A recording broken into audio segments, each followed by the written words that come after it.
We were only 100 students.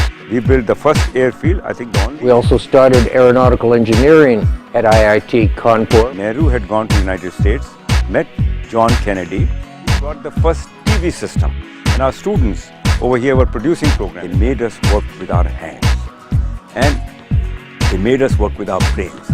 They made us work, integrated our brains with our hands.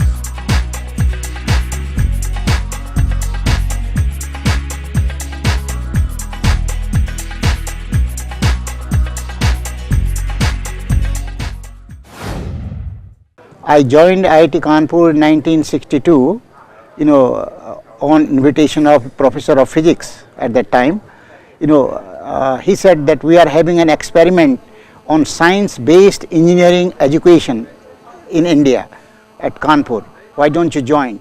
So I applied. I had not heard from them, and I was in UP intermediate, and I got the telegram that I had been admitted to IIT Kanpur. I was overjoyed and delighted to come. IIT जो खुला उसके बारे में एक IIT Kharagpur के student के ज़रिए हमको पता लगा कि यहाँ पर IIT कानपुर बन रहा है, इसलिए उसमें वहाँ पर एडमिशन लें. मैंने अप्लाई किया.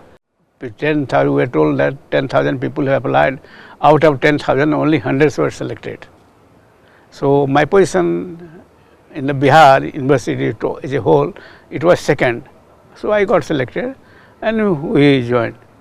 My father couldn't afford to send me to any IIT outside of Kanpur. So when ads appeared for IIT Kanpur, I thought it was God sent. So I applied and was subsequently accepted. क्योंकि उस समय मैं 16.5 साल का था, इस वजह से कुछ इंजीनियरिंग कॉलेज में अप्लाई नहीं कर सकते थे. बट इसी बीच हमारे होम टाउन के न्यूज़पेपर में आईआईटी का ऐड निकला, जो हमारे भाई ने देखा और हमको सजेस्ट करा कि इसमें अप्लाई कर दो, क्योंकि उसमें उम्र की कोई उस तरह की रिस्ट्रिक्शन नहीं थी. I passed out inter science from my own village and did well in that exam and got selected in IIT Kanpur. ये सन 1960 की बात है.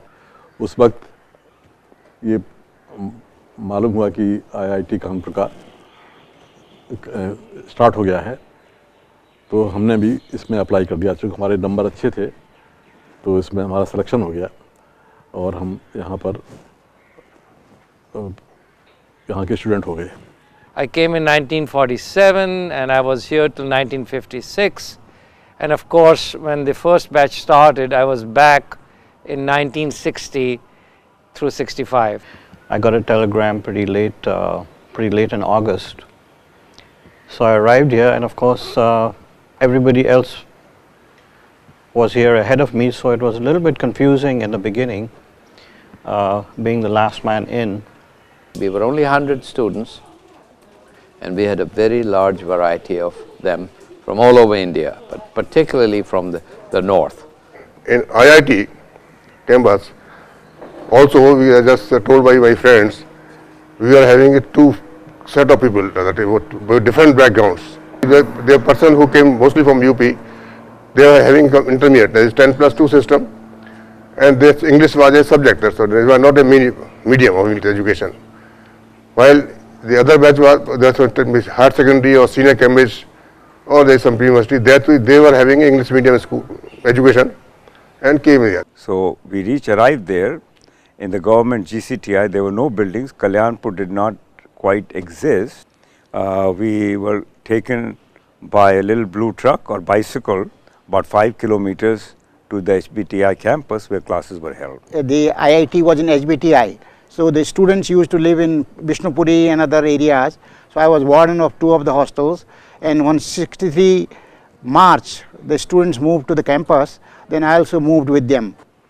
It was kind of, we borrowed hostels, borrowed labs, borrowed buildings for classes, and it even borrowed teachers.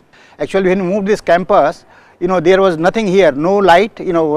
First day we moved, the light went off, there was no water. So Dr. Muthana, purchased 16 Petromaxes for the light, and similarly well was drawn so that we could have continuous supply of water. उसके बाद धीरे धीरे यहाँ की buildings बनती गई और hostel 1 में हम लोग रहने लगे। कुछ अपने हॉस्टल की बात बताएं कि उस समय गर्मी के मौसम में हम लोग छत के हॉस्टल के छत के ऊपर सोते थे और सफ़ेद, और सुबह जब उठते थे तो चादर पूरी काली होती थी, क्योंकि एल्गिन मिल की जो इस एग्जॉस्ट जो चिमनी से जो निकल रहा था तो उसमें कोयले के पार्टिकल्स होते थे, जो कि सुबह जब उठते थे तो छत पे तो चादर पे देखें बिल्कुल काली उस समय।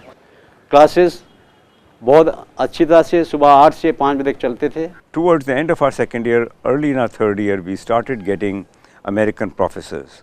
The Kanpur Indo-American program was signed. Nehru had gone to United States, met John Kennedy in '62, and they signed an agreement that United States will help IIT Kanpur,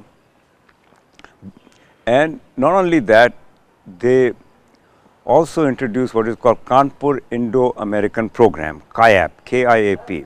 And what KIAP was, that 9 top American universities will not only help IIT Kanpur monetarily with equipment, but send their professors for a period of 1, 2 or 3 years. And we were taught by these American professors. And I was at one of those universities, namely MIT in Massachusetts. I had traveled in Europe considerably before that, but I'd never been to Asia. So I looked upon this as an opportunity to help the Institute get started, contribute to the education of students, and also to educate myself a bit in another part of the world. So I came out to IIT Kanpur and worked with the program, and I was here a total of about 3 years before returning. Our teachers at the time, our head of the department, Dr. E.C. Subbarao, he was in MIT. From there he came here. I never heard of any IIT, because by the time I left India, no IIT, not even Kharagpur was started. And I never heard of Dr. Kelka. So when he came, I asked him, you tell me something about yourself. Then Dr. Kelkar gave an extempore, very fantastic talk for half an hour on what he has in mind for Kanpur. I was very impressed. Then he came back to Kanpur and he wrote me a letter, a 2-page letter, which I have even now, telling me that we need people like you, I want you to come back to Kanpur. Then he sent me an offer, and my wife wanted to raise the children in India, so I accepted the Kanpur offer and I came here in 1963. I joined IIT Kanpur on 20th October 1960 after I had been at Dalmianagar in a cement factory for about 3 years. Prior to that, I had worked at Bhakra Dam project for about 6 months, and during this period, I was not very, happy with whatever I am doing. In the sense, I felt that I am not utilizing the knowledge I have gained in my engineering studies. So I applied for, position at IIT Kanpur, and I was very lucky that I was selected for that. Our usual program was go to work, go to school, come back and eat a snack, and then go off and play some sport, usually basketball, sometimes cricket, depending on the season. So during that first sports meet, I became a sports champion of IIT Kanpur. Then I was captaining the volleyball team of IIT Kanpur. I was athletics captain, and we represented IIT Kanpur in inter-IIT meet in Bombay that time. Other plays that we did, we had an annual function every year, and I was very much involved in creating the first drama group, and it was called the Techno Theatre Group. And this was hugely popular with with the student group, because there was really nothing else to do.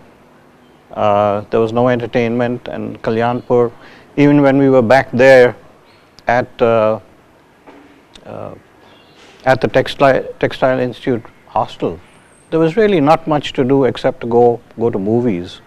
और थोड़ी दूर पर बिरबेक talkies, तो हम लोगों ने जो वो मुग़ल आज़म की जो फर्स्ट डे हम लोगों ने जाके वहाँ पे मुग़ल आज़म पिक्चर देखी वहाँ पर, और शहर पास था तो खूब चाट वगैरह खाने का खूब लगा रहता था वहाँ पर। हम डबल हाथरस वाले एक अभी भी दुकान है, हमने पता लगाया है कि उनकी आलू की टिकिया और गाजर का हलवा और ये सब खूब मिलता था। In the final year of our BTech, we have to do a project which involved building something. It's not just theoretical paper or research or something, designing something, building something, testing something. So those projects made a big impact. An electrical engineering professor, William Schreiber, he brought the first TV system.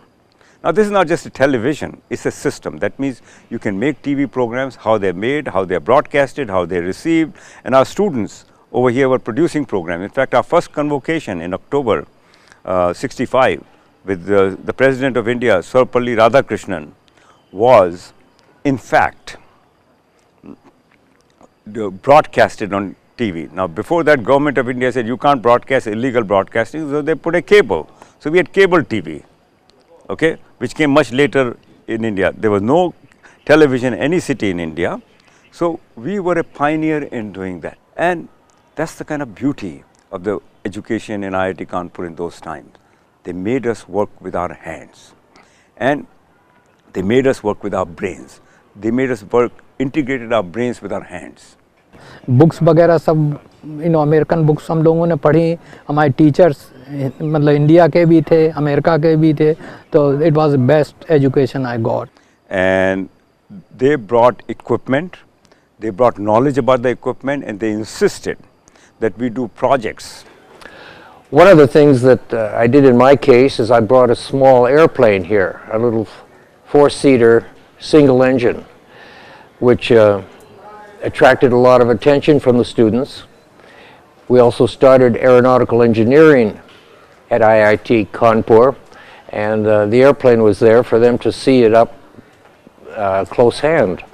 Many of them had never even been on an aircraft before that for a trip. And the aircraft contributed to their education, particularly those who were in aeronautical engineering. We built the first airfield, I think the only airfield in an educational institute in India. And a question was asked from the state, hey, are we training pilots or are we training engineers? The answer given by Holt Ashley, who had come from MIT, and of course through the department, was no, we are creating aeronautical engineers that will build airplanes that will fly, because you can't do these things theoretically.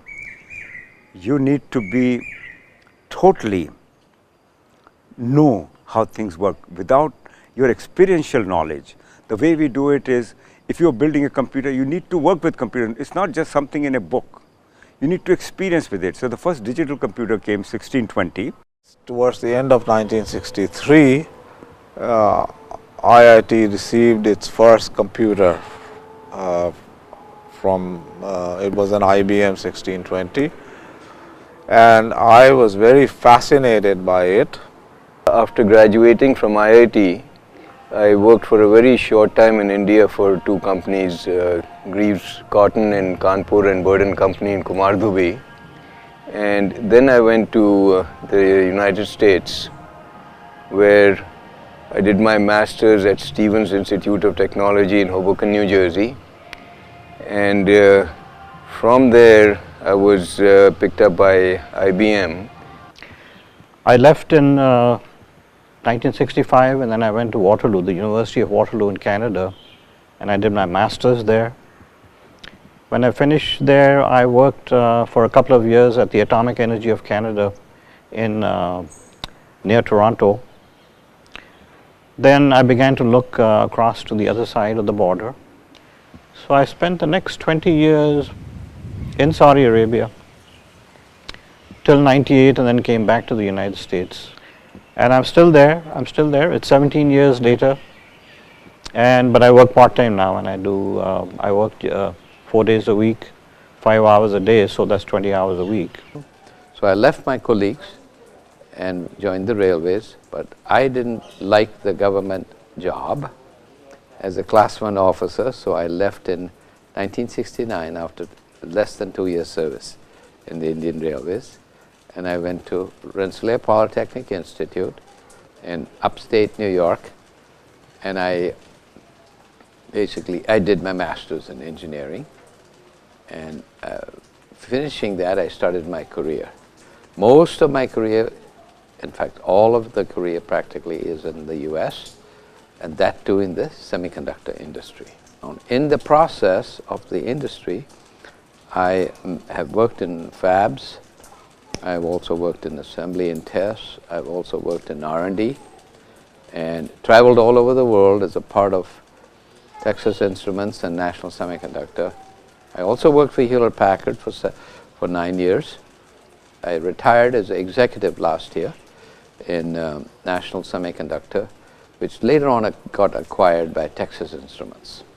I retired as general manager, head of the shop, slabing mill. Retired from there, and I got settled in Bokaro. I actually again my project career also. When I joined Bokaro, Hindustan Steel Limited, that time also in country there were two thoughts going on, whether to going for that brain drain business. People telling that people are studying here and going to America and other places, and it is just like a brain drain. That was this some concern, but now at the end of it, now those who are gone earlier, and they are now most sought after people by the government also. So we feel as per this, it seems sometimes people committed a mistake continuing in country. But anyway, that was what fate went to win. Anyway, completed from Bokaro to I was transferred to Durgapur, and Durgapur to retired in 2003. As executive director was head of the works. और यहाँ से निकलने के बाद में public service commission के through centre में भी और यूपी में दोनों जगह हमारा सिलेक्शन हो गया. मैंने यूपी इरिगेशन को मैं सर्विस किया, तो मैंने अपने करियर में रामगंगा डैम उस पर काम किया. इसके बाद में लखवाड़ डैम देहरादून में काम किया, कोटेश्वर डैम टेहरी में, और टेहरी डैम टेहरी में भी मैंने काम किया. टेहरी डैम का तो मैं कंस्ट्रक्शन का इंचार्ज था as DGM and head of Department of Spillways. After passing out in 1965, I joined SAIL, Steel Authority of India, and at Bhilai Steel Plant. We had 4,500 executives, and I was elected president for 4 times, 2 years tenure each. And I was elected even chairman Steel Executives Federation of India twice. And I retired as general manager Mills Flat Products from Bhilai. What I feel, the students from the IIT, they should go to research and development side. Once they go to research and development side, they will do much better. So this education in the IIT Kanpur, which the way they are teaching and giving, any student can go any branch, any type of field in the world, and they will do the best. I know IIT Kanpur you are very lucky, you have a good reputation. As soon as they hear IIT Kanpur, they're going to give you a chance and give you a good leadership position or a good technical position. But remember, after that, it doesn't matter. After you start working, it doesn't matter if you're from IIT Kanpur. You have to show performance. You have to add value. Soon they will forget that you're from IIT Kanpur, and they will look at you and watch how you're contributing to the overall organization. So keep that in mind. The laurels of IIT Kanpur are very useful, but only initially. I would say this, that the training in IIT, I think, helped each and every one of us with whatever field that we got into when we went to the States. And in all the universities, I think everyone in our batch did very, very well. So the training in IIT was very, very helpful. and we had a very close relationship with ourselves, with the professors, with the director himself. Professor Kelkar knew each and every one of us. The deputy director, Professor Mathana, knew all of us, and we had a very, very close relationship. The point to be mentioned is that the level of flexibility we have to work for the good of the students. We were not bound by the rules and regulations.